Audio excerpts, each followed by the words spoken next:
Son, daughter, pay attention and listen to this message until the end, because today I want to speak to you about something beyond your control, but that has never been out of my care, your family.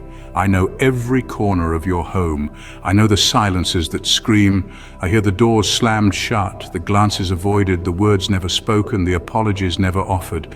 And even though to your eyes some relationships may seem beyond repair, I tell you, there is still hope where the world has already given up. I am the God who enters where no one else can. I see the pains that have learned to hide, the automatic gestures that mask old resentments, the meals shared in the same space but with hearts miles apart. I see the children who have drifted away. I see the spouse who stayed silent. I see the father who never knew how to show love, the overwhelmed mother trying to hold everything together. I see you trying to carry it all yourself, trying to be the pillar of a house with cracked foundations. But listen closely. You are not the foundation. I am. And if you let me, I can restore everything. Maybe you grew up in a home where love was scarce and yelling was routine. Maybe you promised you'd do things differently, but now you see you've unintentionally repeated patterns you hated. I don't blame you for that. I know how much the past shapes our actions, but I also know how to turn the past into testimony. Some wounds aren't just yours, they've been passed from generation to generation. But I specialize in healing inherited pain. What began in pain can end in healing. You don't need to understand everything that's happening, you just need to surrender. Give me your family, give me the conflicts you're tired of trying to fix, give me the apologies that never came, the silent dinners, the nights you cried into your pillow, the attempts to keep up appearances while everything crumbled inside. Give me the resentment buried deep in your chest, the childhood traumas, the screams hidden behind forced smiles. Because I am the only one who can rebuild what sin, pride, and time tried to destroy. Child, when I look at your home, I don't see a lost cause. I see fertile ground ready for a new beginning. But every new beginning requires a new foundation. And the foundation cannot be pride. It cannot be silence. It cannot be routine. It cannot be a hardened heart. The foundation must be truth, forgiveness, surrender, repentance, and grace. And all of that is only possible if I am the center. As long as everyone tries to win over the other, the house will fall. But when each one surrenders before me, the home rises. I know you've already tried conversations. You've written long messages you never dared to send. You thought about leaving. You wanted to disappear. But even that I see, with mercy. You're not weak because you're tired, you're human. But remember, I am the God who strengthens the weary, renews those hanging by a thread, restores what has been shattered. There is still time, there is still opportunity, there is still a future. It's not about going back to how things were, because even the past had cracks. I want to make all things new. And new doesn't mean perfect. It means true, pure, healthy, restored. I don't erase history, I redeem it. I take what hurt and turn it into a bridge to someone else's healing. I take fathers who failed and teach them to be present. I take wounded children and teach them to forgive. I take cold marriages and rekindle them with the fire of reconciliation. I am the one who turns tears into seeds. And with them, I plant a future of peace. You need to know this. The healing of your home begins within you. It begins when you break in my presence and say, Lord, I can't anymore, but I trust you.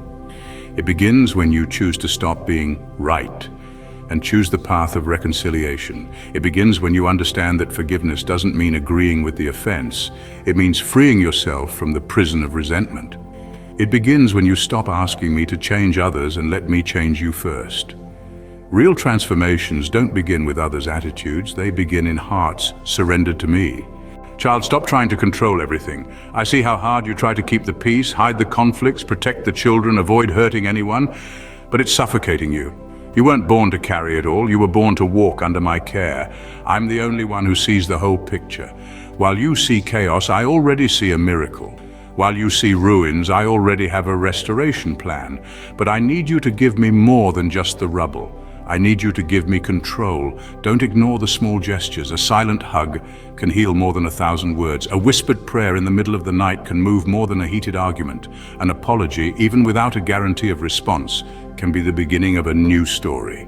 Your family doesn't need perfection, it needs willing hearts, and that I can create. If you're willing, I will begin the work with you. I have not given up on your home, not when the dinner table stopped being a place of communion and became a rushed checkpoint between exhaustion and duties, not when the laughter faded and was replaced with heavy silence. Not when hugs grew scarce and touches became mechanical. Not when days passed so fast no one saw each other anymore. I stayed.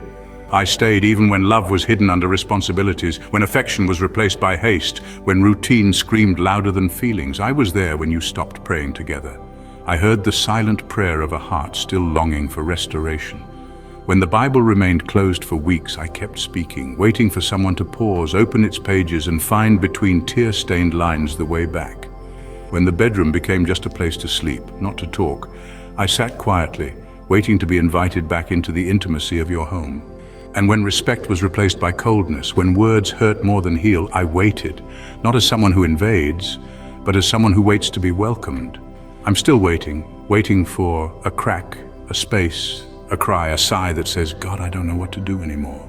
Because there's no pride too great that can stop me from acting when there's a broken heart. I am the God of families, the one who united you even before you understood the value of unity. And yes, your home can still be a living testimony of my grace. It doesn't matter how many mistakes have been made. It doesn't matter how much time has passed since the last honest conversation. It doesn't matter how hopeless it feels. I am the God who turns endings into beginnings, the God who gives life where there is only dust, the God who enters chaos and builds peace. If someone needs to release forgiveness, let it be you, even if the other doesn't respond, even if their pride remains. Because when you move in forgiveness, you make room for my spirit to move too. If someone needs to start again, let it be you. Even if your legs tremble and your voice shakes, starting over doesn't take strength, it takes surrender. If someone needs to let go of pride, let it be you, because pride builds walls, but humility opens doors. I'm not asking you for perfection, I'm asking you for sincerity. A sincere heart can restore an entire house. A small, truthful gesture can ignite a revolution inside a home. Don't be afraid to be vulnerable. Don't be afraid to say, I was wrong, I got lost, I don't know how to fix this, but I want to try. Because I myself, though king, laid down all glory to give myself for love. I used the weakness of the cross to reveal the greatest power in the universe, love that heals, restores, and saves. The cross looked like failure, but it was redemption. And so it will be in your home. What looks like ruin today will be the foundation for healing tomorrow. What seems like defeat today will be a testimony tomorrow. What feels like silence today will be a new song of reconciliation tomorrow. You are not alone, even if no one sees your effort, even if your attempts go unnoticed. I see every tear wiped in silence. Every message you wrote but never sent. Every thought you struggle not to say. Every prayer whispered with a broken voice, tearful eyes, and tired faith. I see you wanting to give up, but holding on. And that moves me. It moves me so deeply that I've already started to act. Even if you don't notice it yet, I'm already moving the pieces. If you seek me with sincerity, with truth, with repentance, and a heart ready to be transformed, you'll see hearts soften.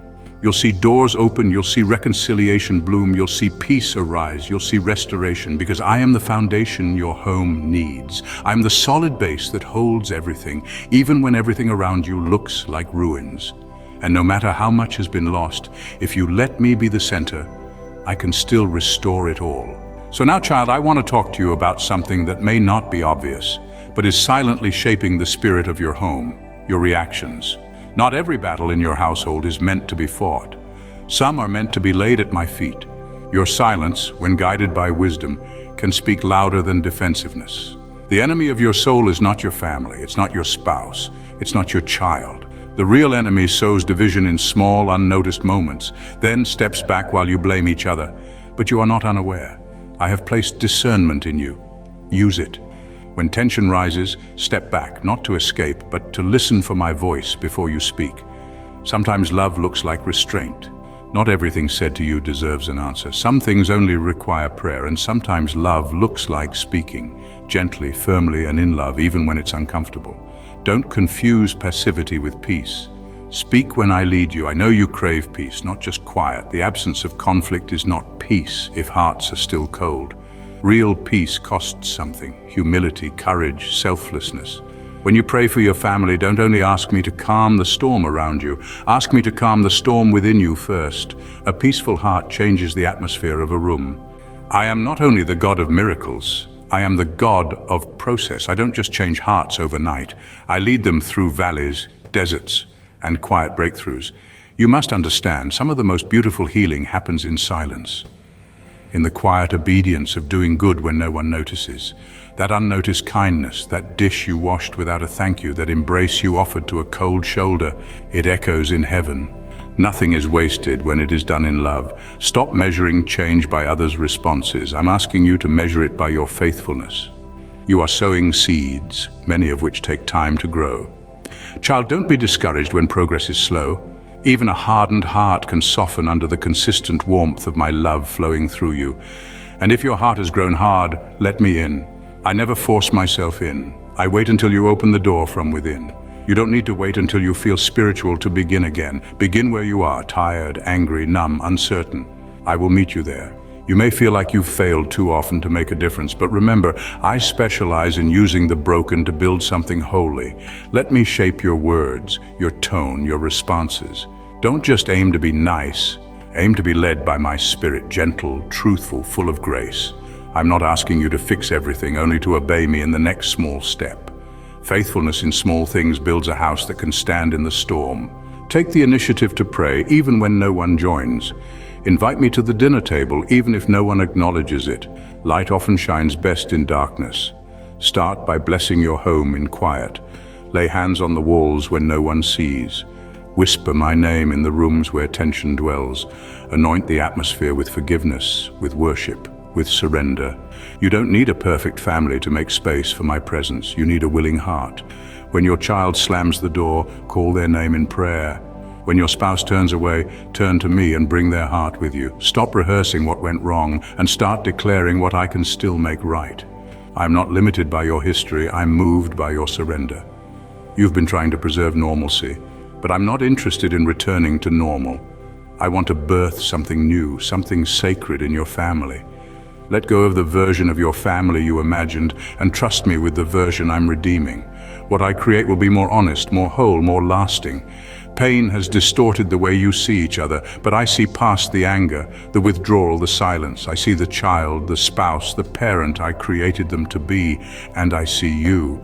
I know how heavy your heart is, how weary your hands are. I know the tears you blink away while telling everyone you're fine. You are not fine, but you are not forgotten. I haven't taken my eyes off you for a moment. Your weariness moves me more than your perfection ever could. Let me teach you to rest in the middle of the rebuilding. Even walls in repair need time to settle. Even new foundations must dry before they can carry weight. And in your rest you will hear me more clearly. I will speak gently, not in the chaos, but in the stillness. Make space for stillness.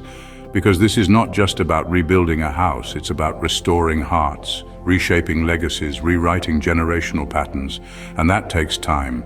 But time surrendered to me is never wasted. One moment of obedience in my hands can outweigh years of regret.